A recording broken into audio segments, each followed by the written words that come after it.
नमस्कार, मैं अंबर ज़ैरी स्वागत करती हूँ आप सबका एक बार फिर से हमारे आज के कार्यक्रम में। दोस्तों, ग्लोबल जो पावर है और या ये कहें कि दुनिया का जो ग्लोबल पावर टेबल है, उस पर आज एक नया जो मूव है, वो खेला गया है। यूएस प्रेसिडेंट डोनाल्ड ट्रंप ने भारत को एक ऐसी बॉडी का हिस्सा बनाने के लिए इनवाइट किया है, जिसका नाम है गाज़ा बोर ऑफ पीस।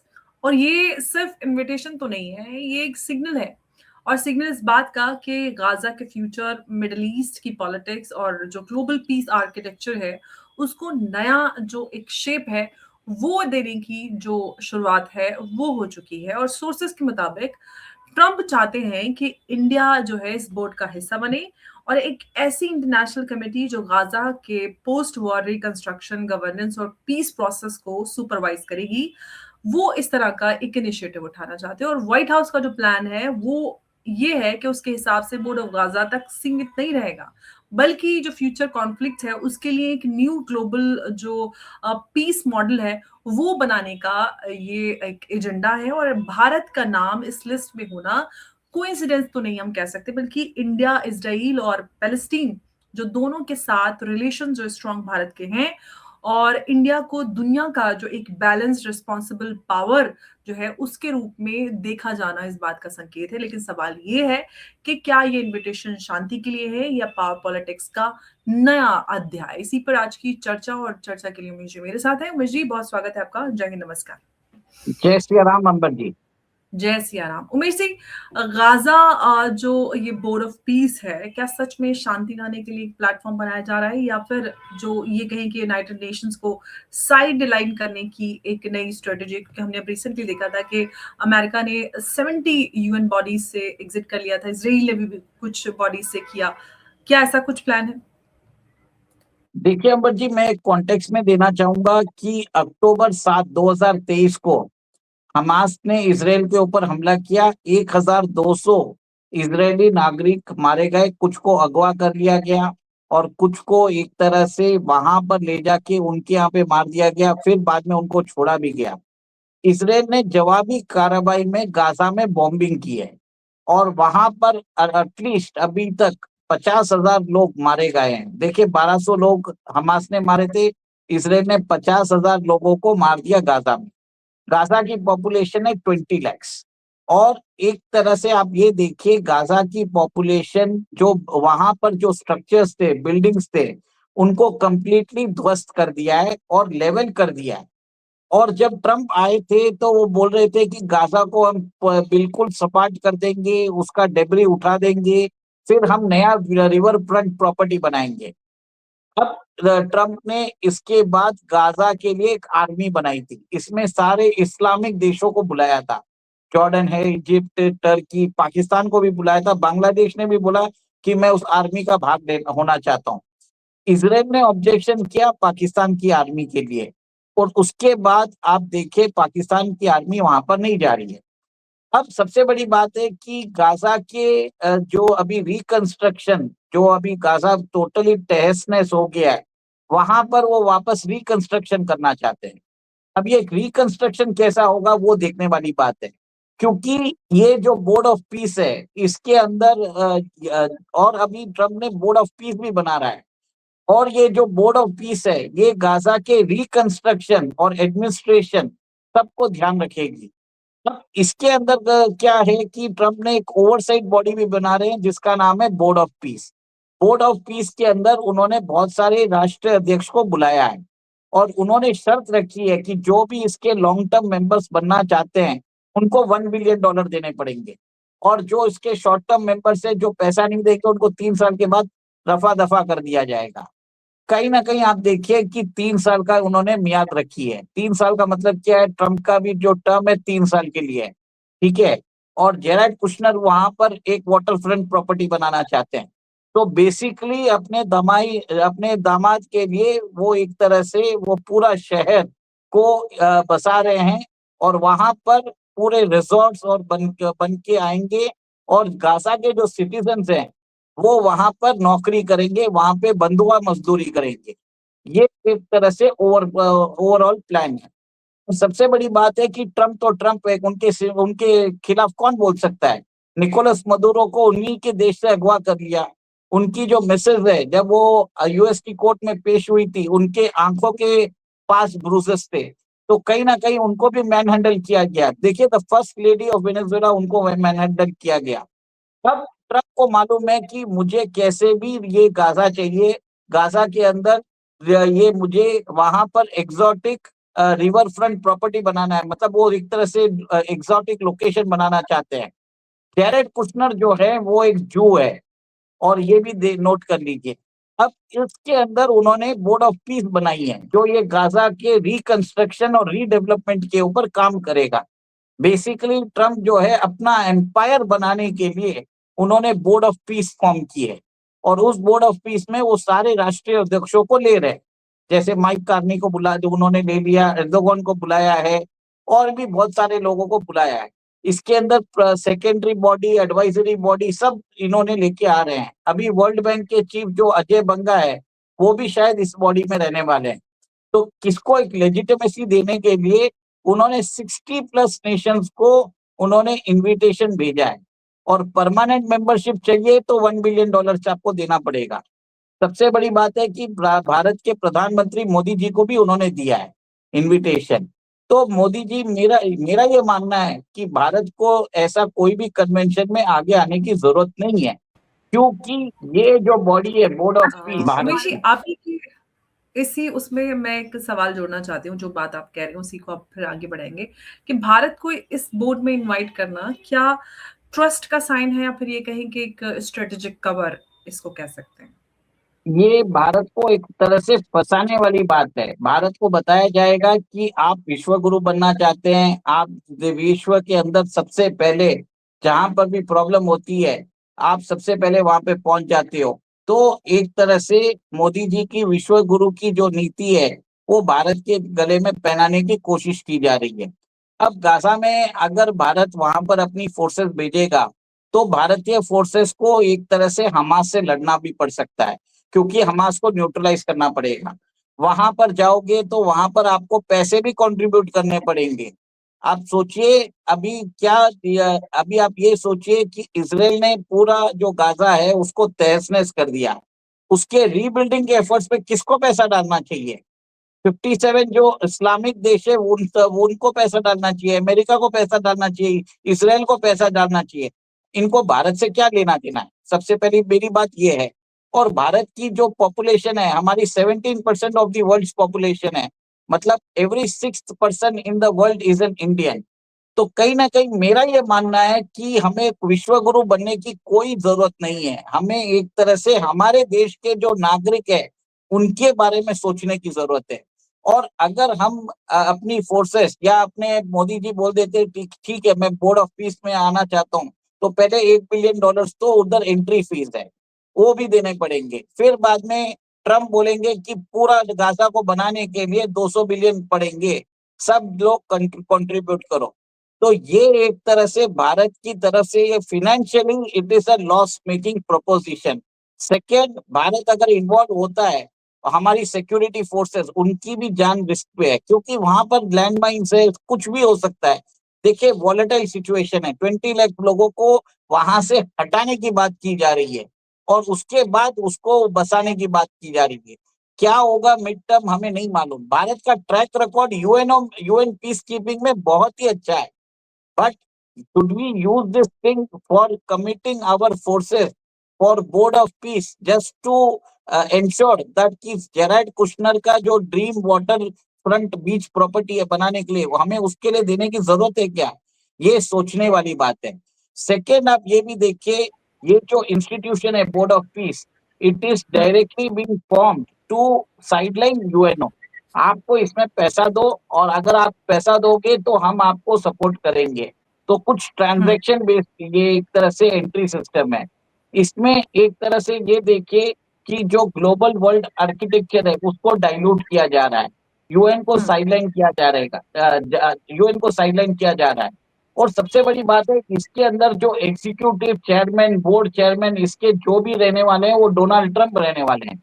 तो आप ये देखिए, एक तरह से आर्बिट्ररी बॉडी है, और इसमें जो भी फैसला ट्रंप लेंगे, बाकी लोगों को क्लैप करने के लिए बुलाया गया है।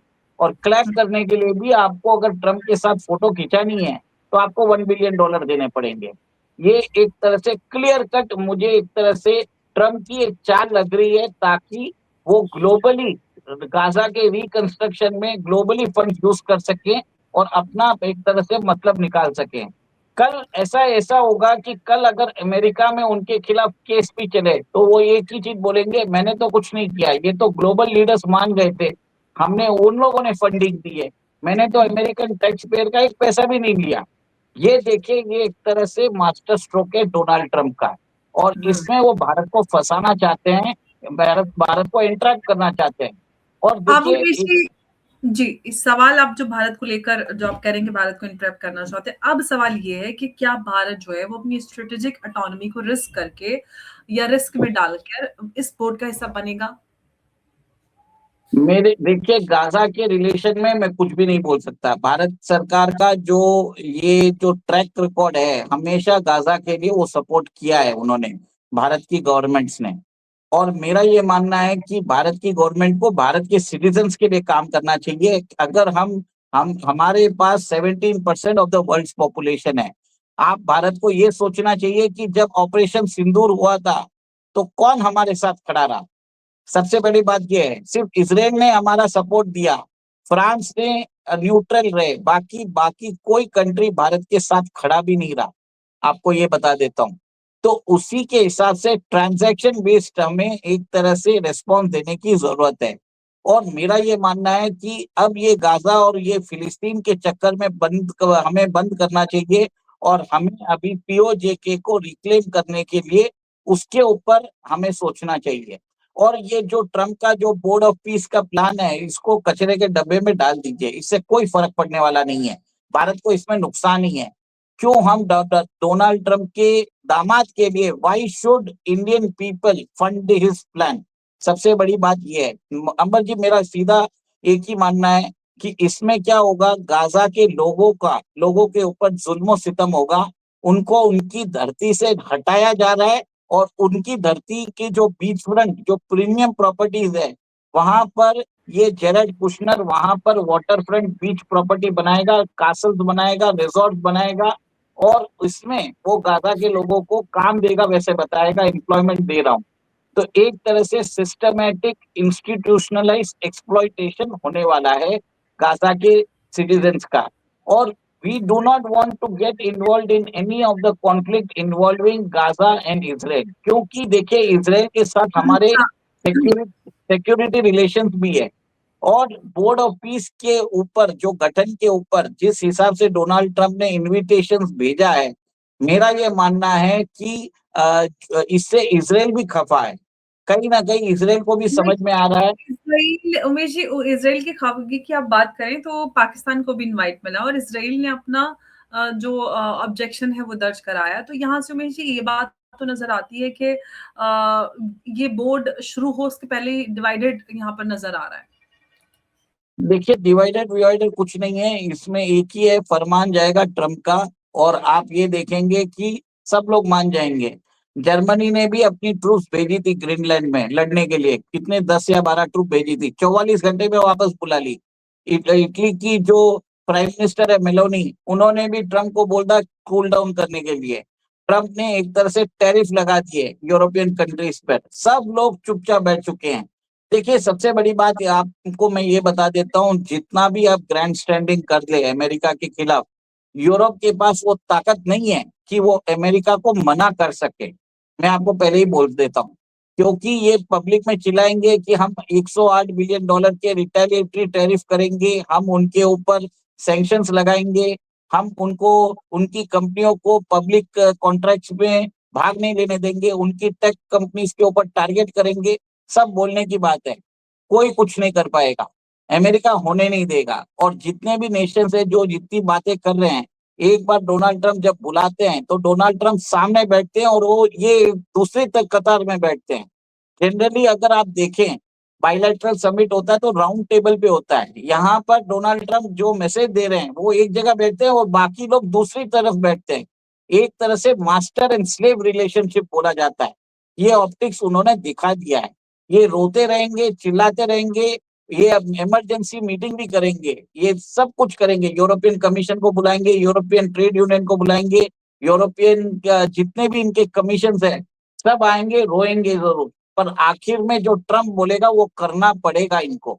और ये भी देख लीजिए, इन्होंने 3 साल का एक तरह से बोला भी है। ये बोर्ड ऑफ पीस जो है, it is being form to ensure कि अमेरिका का वर्ल्ड ऑर्डर बनता रहे, अमेरिकन सेंट्रिक वर्ल्ड ये ऑर्डर। सवाल मैं आपसे पूछना ही चाह रही थी, जो आप यहाँ पर लेकर आए इस पूरे डिस्कशन को, कि क्या ट्रम्प जो है इस बोर्ड का जो गठन है वो इसलिए करें कि फ्यूचर में जो ग्लोबल कॉन्फ्लिक्ट्स हैं उसको कंट्रोल किया जा सके इसके थ्रू, एक मतलब एक टूल बन के तैयार हो जाएगा नया, क्योंकि हमने देखा यूएन बॉडीज जो है इनइफेक्टिव साबित हुई है over the period of time.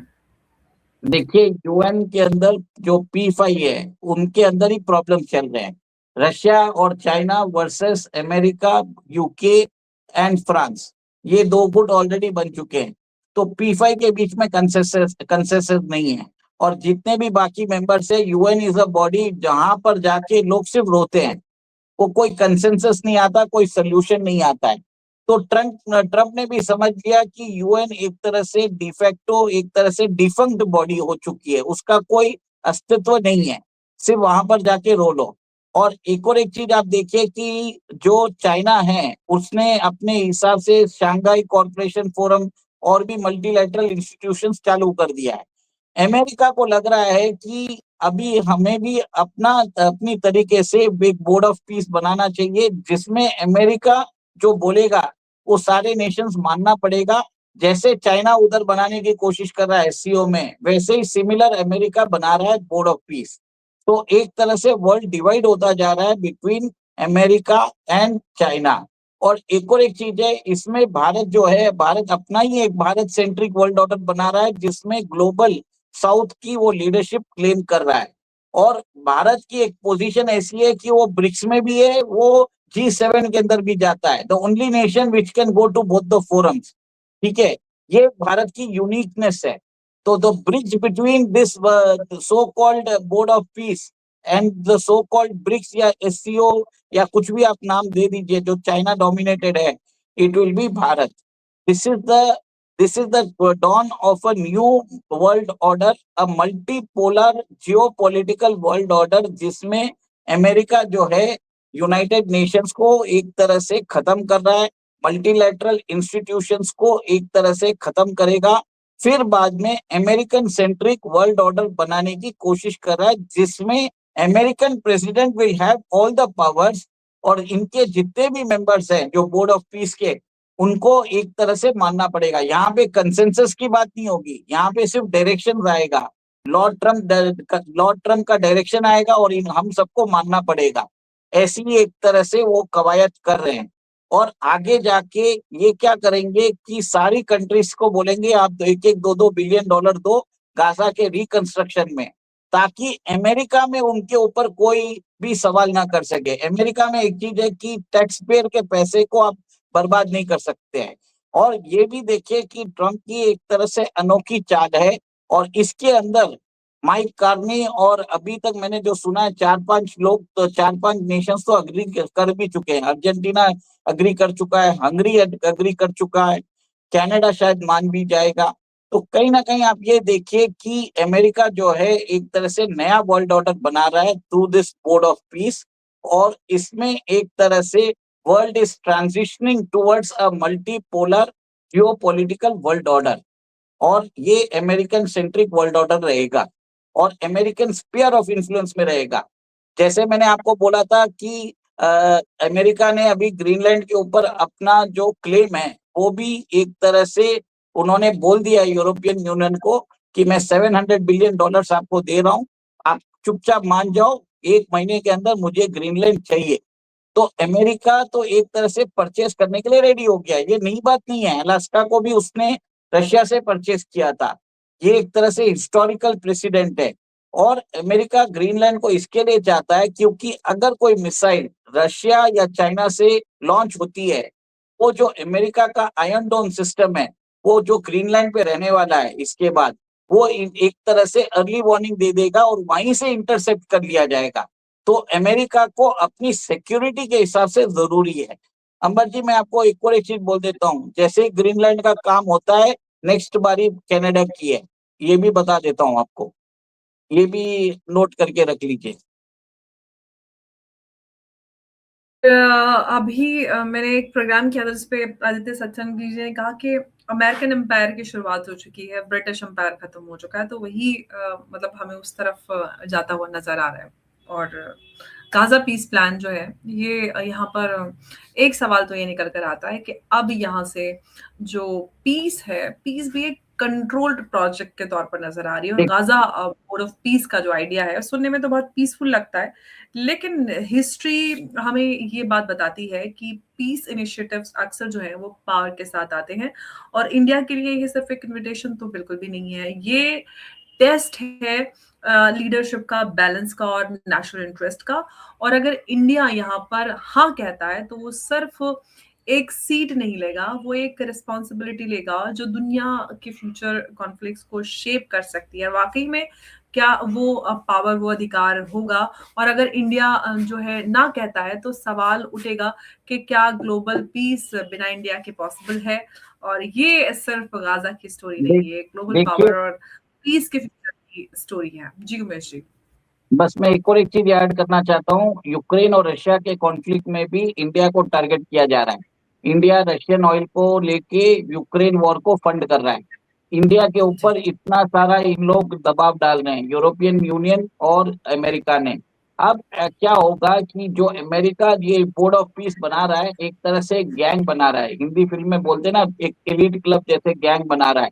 और उसके अंदर हफ्ता वसूली करेगा, सबको बोलेगा कि भैया तुम इतने बिलियन डॉलर्स भेजो गाजा के रिकंस्ट्रक्शन के लिए, और अमेरिका एक रुपया मतलब नहीं वही देगा। है कि बैल का बैल 50 रुपए दांडे, एक कहावत होती है अपने देसी में कि मतलब बैल बैल बैल का बैल और 50 रुपए दांडे। मतलब एक तो आपको गाजा भी वहां पे मिल रहा है, गाजा में आपने जंग भी कराओ, गाजा में गाजा को आप उस पे आप अधिकार भी जमाओ, उसको रिकंस्ट्रक्शन के नाम पर पैसा भी आपके दामाद कमाए, तो मतलब और पैसा भरने वाले दुनिया की कंट्रीज, तो मतलब आपसे बढ़िया तो कोई है ही नहीं ना। बाकी सब तो अनिवार्य से है। हमारे तो कहाँ है? तो मैंने तो पहले ही आपके शो पे जब ट्रम्प आए थे, साल डेढ़ साल जी सवा जी। साल पहले ही बोल दिया था कि I this remember. Is the beginning of the Trump empire. जी। लॉर्ड ट्रम्प इस तरह से रूल करेंगे। अब मोन्ड्रो डॉक्ट्रिन सब भूल जाइए, अब एक ही चीज नाम रखिए, ट्रम्पिज्म। सब जगह ट्रम्पिज्म चलेगा।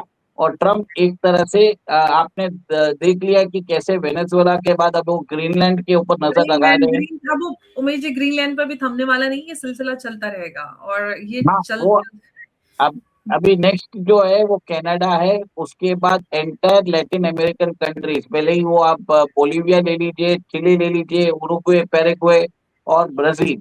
सबसे बड़ा लास्ट में उनको चैलेंज आएगा ब्राजील, जिनको वो लास्ट में निपटेंगे। और ब्राजील के अंदर 2026 में चुनाव होने वाले हैं। और जेर बोल्सोनारो जो पूर्व राष्ट्रपति रह चुके हैं ब्राजील के, वो शायद वापस भी आ सकते हैं और लूला दी सिल्वा को वो हटा भी देंगे। तो कहीं ना जी। कहीं अमेरिका का total takeover over the western hemisphere will happen within the next hmm 3 years। और इसके अंदर बोर्ड ऑफ पीस में इसके लिए बुलाया जा रहा है सबको, कि जैसे ही वो अमेरिका कोई भी कंट्री को अपने कब्जे में लेता है, इमीडिएटली सबको बोलेगा कि आप इसको मान्यता दो, आप रिकग्निशन दो। सिंपल है अंबर जी, ये जो है ट्रम्प अपनी जो ग्लोबल फुटप्रिंट है, अमेरिका की ग्लोबल फुटप्रिंट बना रहा है। और ये एक तरह से बाकी सब कंट्रीज को बोलेंगे कि आप इनको मान्यता दो, जैसे ही लॉर्ड ट्रम्प अपना फरमान निकालेंगे, सब लोगों को मानना पड़ेगा। जी बिल्कुल, बहुत धन्यवाद उमेश जी हमारे साथ इस चर्चा में जुड़ने के लिए। नमस्कार, जय हिंद, जय भारत।